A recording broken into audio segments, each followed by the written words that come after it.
Now, a Free Market News ETV special presentation. Hi, welcome to the website. It's very nice to have you clicking on here.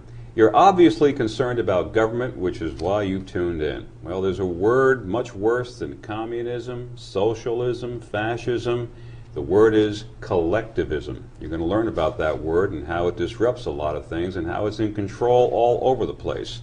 Our guest is Edward Griffin, and Ed's website is freedomforceinternational.org, and Ed is a regular contributor here at Free Market News. Ed, very good to have you on again. Thank you very much, John. Collectivism. Yeah, this is kind of a dictionary game, isn't it? Because that word collectivism, although it's certainly in the dictionary, and it was used quite a bit in historical documents, current history documents of a century ago, it's almost vacant from the modern vocabulary.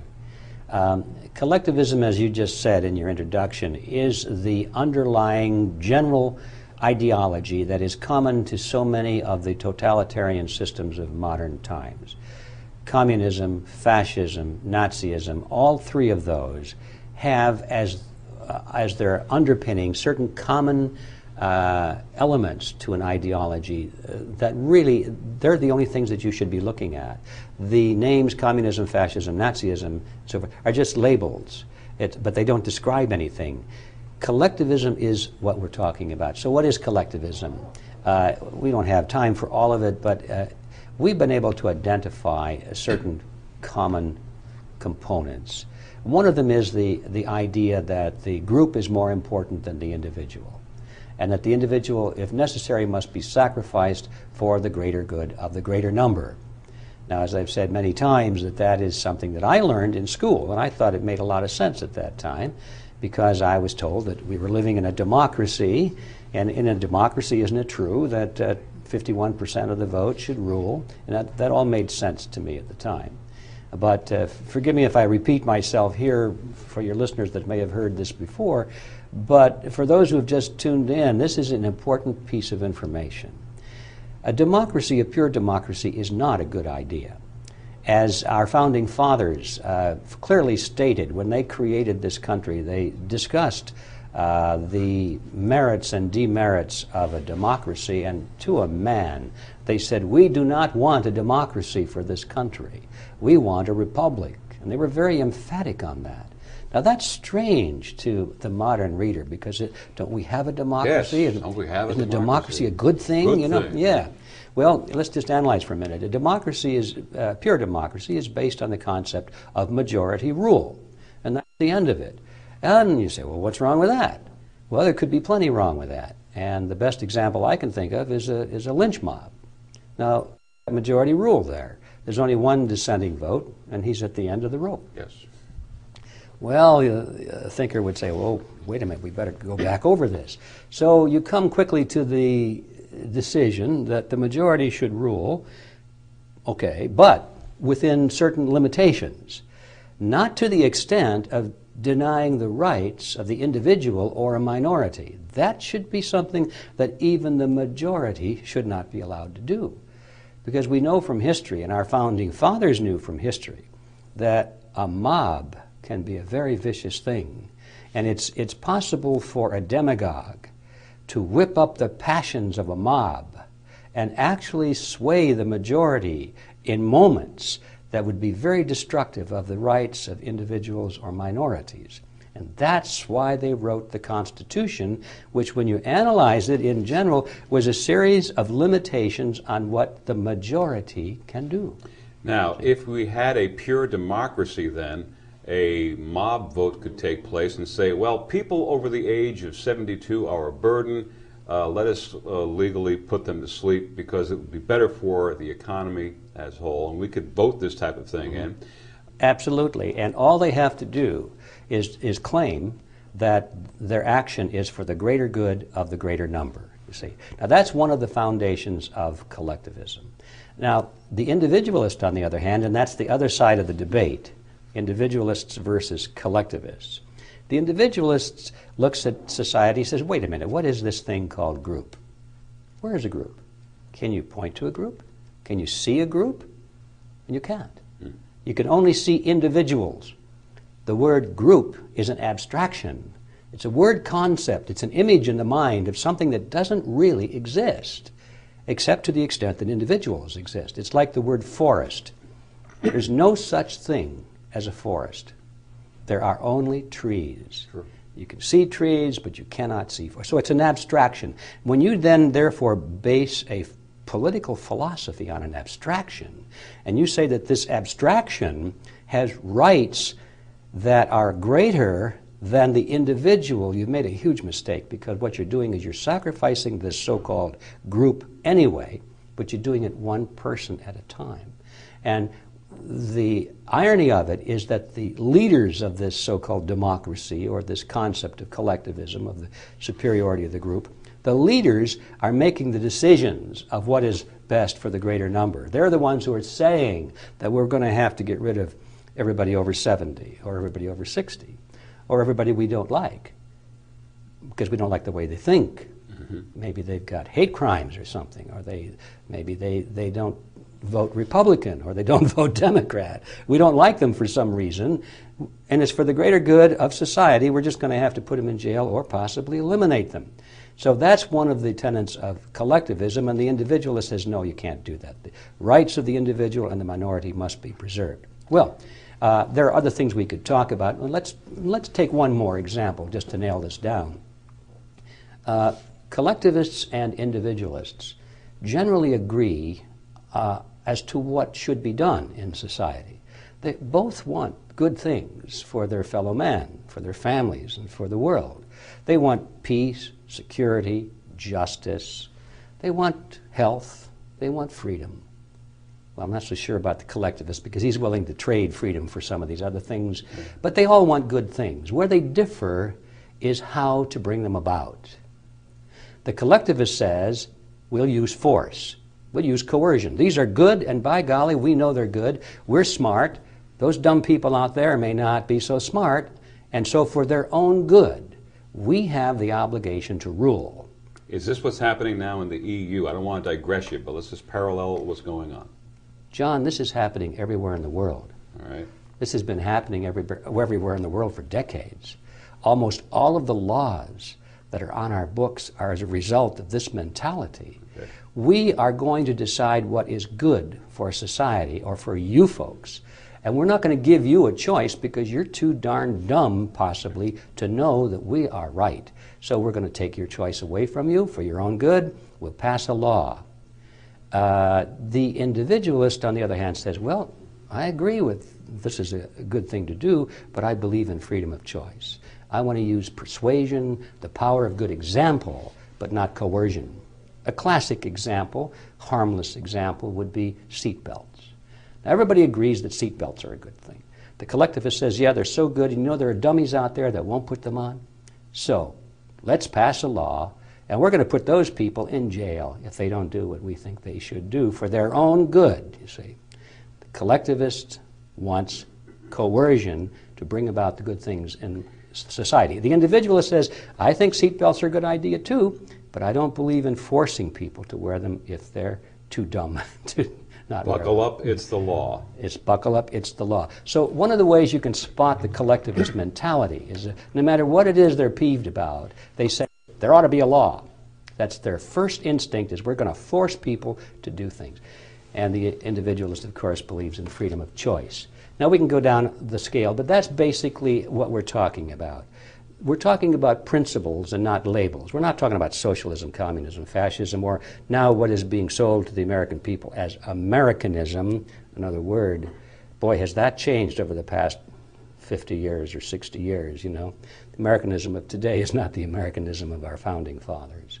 It's the Americanism of some of these systems we've been talking about. Sounds like a user-friendly name. Like you can have two names for a road. We have here 441, which is also State Road 7. You can say collectivism and Americanism. It's how do you want to couch it? Depends on which word you like. Yeah, right.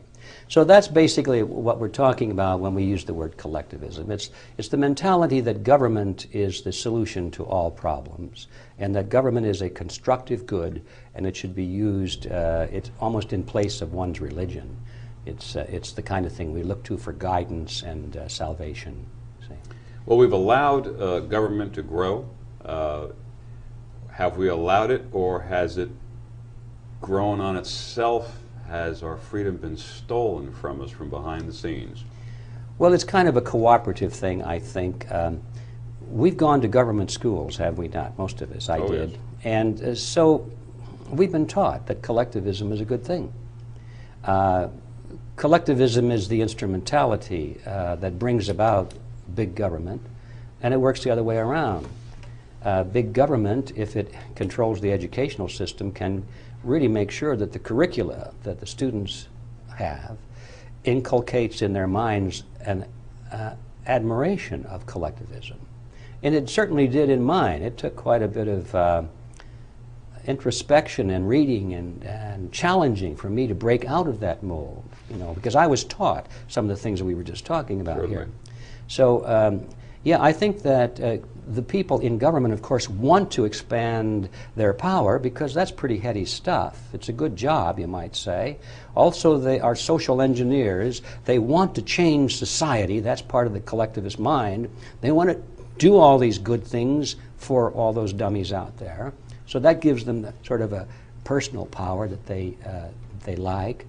But by the same token, the people themselves fall for the rhetoric about how good this would be for them to have seatbelt laws, for example. Isn't that good? And the folks say, yeah, we think that's good. So they go along with it, you see. So it's sort of a back and forth thing, to the point where many people today cannot imagine what life would be like having to make their own decisions on anything. Collectivism seems to work along the premise of, well, if we have one good guy at the top running it, then everything's going to be just fine. Doesn't this fly in the face of what the Founding Fathers thought when they drafted the Constitution?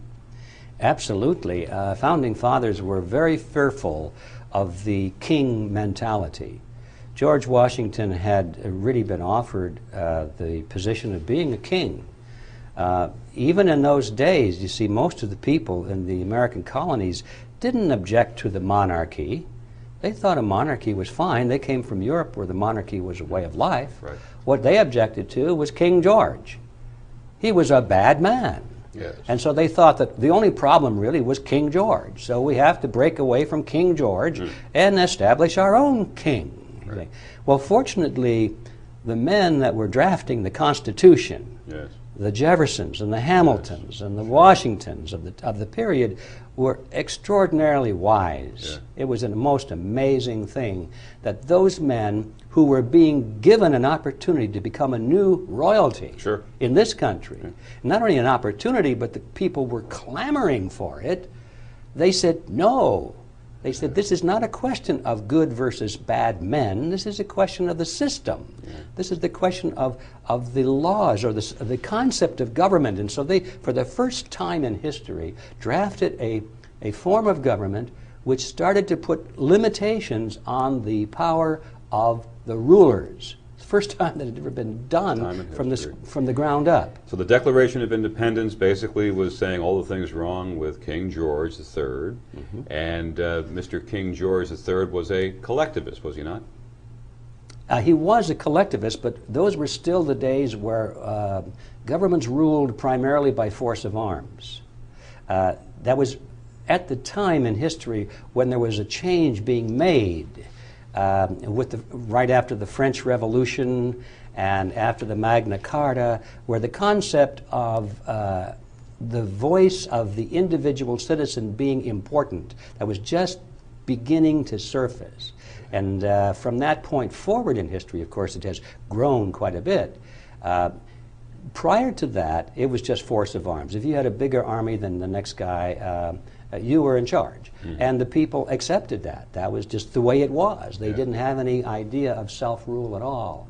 Well, with the advent of the French Revolution and the American Revolution primarily, this really began to change rapidly. And so King George was a collectivist, yes, because even then there were certain aspects of having to obtain the consent of the ruling class, and there was a substantial middle industrial class in England. And already the government was having to be responsive to the will of the people to some extent, which means they had to engineer public opinion. And when you start engineering public opinion, that's when you get into the area of saying, well, we're doing this because of that reason, and you have to come up with a good reason. And the best reason of all is for the greater good of the greater number. When people stop thinking and stop caring, is that a breeding ground for collectivism? I think that is not the breeding ground. I think that's the result of it. I think that is what you find as a symptom of it, not the cause of it. People stop caring because they've been told it doesn't make any difference. Ah. And not only doesn't make any difference, they're not important anyway. They could be sacrificed for the greater good of the greater number. So they're taught to focus only on the big picture, society, the future of mankind, and they themselves consider that they are dispensable. I think it's a symptom rather than a cause. For the person who has the knowledge about collectivism, prior to coming to this program right now, I want to kind of address this question to the person who doesn't have it in a before and after way. We have a collectivism society here. Europe has one, and the other countries around the world seem to fall into that category as well. The Founding Fathers broke away from King George III, Declaration of Independence, his system, and as you mentioned, collectivism was in there. Said, guys, we're not going to do this anymore. So for a brief period of time in the United States, we were operating or trying to operate in a non-collectivism manner, were we not? Absolutely. The principles of individualism are embedded in the Constitution of the United States, everywhere you look. Our schools were not government schools. They were, what, private entities?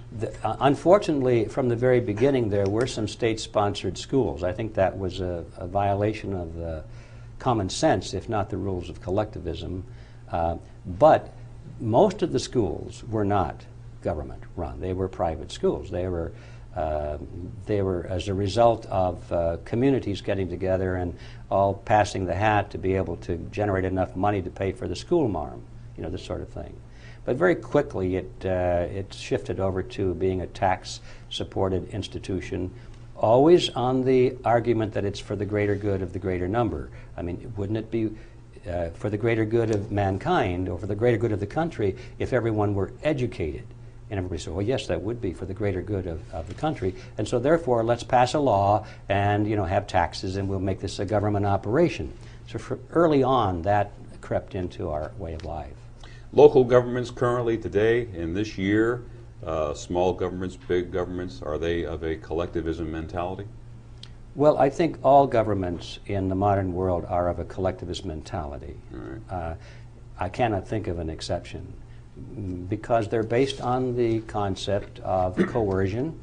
I mean, that is the nature of government, the use of legalized force to accomplish everything that the laws have decreed shall be accomplished. That's one of the requirements of collectivism.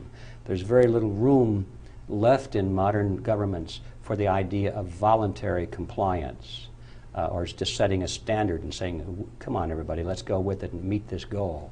There's very little room for that. Wherever you find it, it's usually with the proviso that if you don't do this, then we'll force you. That's always in the background. They say you can do this voluntarily, but if you don't, then we'll force you. Well, that's not a voluntary offer at all. We have a radio interview on this website, How to Build a Perfect Country. It deals with the state of New Hampshire. They seem to have more of a free market thinking in that state. And I'm trying to call out now to people, here we have a definition of collectivism. What do we do? How about studying some of the things going on in New Hampshire right now and taking that down to the grassroots level of their communities? How would you inspire someone to take kind of a grassroots effort to start identifying collectivism and challenging it? A very good question. I think first you laid the framework for the action right there. First you have to identify it, which means you have to understand it. It means you have to know what it is, and for most of us and that involves a learning process. And so I would recommend the first stage in this process is to become better informed as to what collectivism is, what its roots are, where the idea came from, and how it evolved throughout history, and we have some excellent material on that for those that want to pursue that at our Reality Zone site. So that would be our realityzone.com. You can find all kinds of books and recordings and videotapes on that topic. And then, having gotten up to speed so we really know what the enemy looks like, so we don't make fools of ourselves, then how do you go about unseating collectivism? Well, now that opens up a big question, and that's why we have Freedom Force International. That's a group of men and women who are determined to do exactly that. Not just know about collectivism, not just worry about it, not just to complain about it, but to actually get mobilized and organized so they can recapture control of the power centers of society away from collectivism and turn these structures back around in the direction of freedom. So anybody that's interested in actually doing something with this knowledge, I really urge them to come and take a serious look at Freedom Force International. Also, for your knowledge base, realityzone.com, www.realityzone.com. And we welcome your feedback. Once again, we have a program dealing with the state of New Hampshire, how to build the perfect country. I would welcome you. There's a feedback category on this website right now. Click onto it. Let us know what your thoughts are about this program. And do you have anything going on in your community where you've challenged collectivism? We'd like to hear from you. Ed Griffin would definitely like to hear from you. Want to review these things, share the information. Let's get it out. As Mr. Griffin pointed out, power is a good thing when it's channeled in the right way, and if you're in a situation where you feel there's nothing you can do, yes there is. Right here at this website, you can start right now. Check out the feedback. Ed Griffin, it's been a pleasure having you on. Thank you very much. Thank you, John. This has been a Free Market News ETV special presentation. Visit us online at freemarketnews.com.